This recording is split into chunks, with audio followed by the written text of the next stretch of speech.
जो मन चंगा कठौती में गंगा, ये कहावत संत रविदास से जुड़ी हुई है। ऐसी कथा प्रचलित है कि एक बार एक विद्वान ब्राह्मण नदी में स्नान करने के लिए जा रहे थे। उन्हें संत रविदास मिले अपना कार्य करते हुए।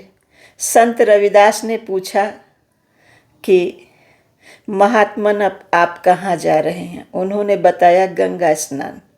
संत रविदास ने एक सुपारी दी और कहा आप मेरी तरफ से इसे गंगा माँ को अर्पित कीजिएगा।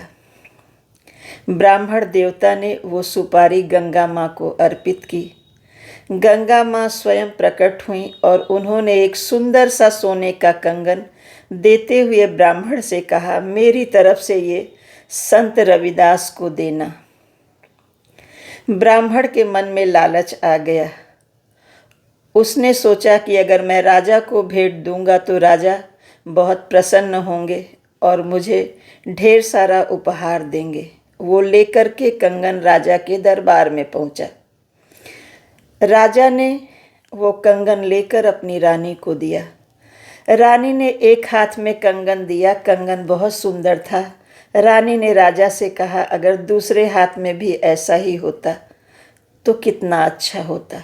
राजा ने तुरंत ब्राह्मण को बुलाया और कहा मेरी रानी के लिए आप गंगा माँ से ऐसा ही कंगन मांग कर ले आइए।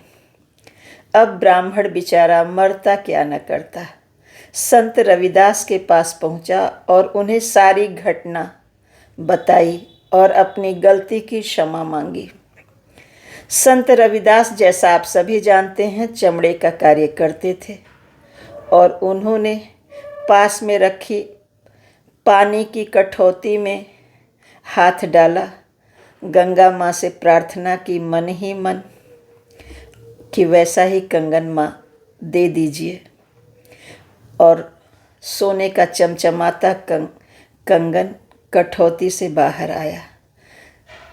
मतलब गंगा माँ उस कठौती में जिस पानी से चमड़े का कार्य संत रविदास करते थे प्रकट हुई और उन्होंने वो कंगन दिया।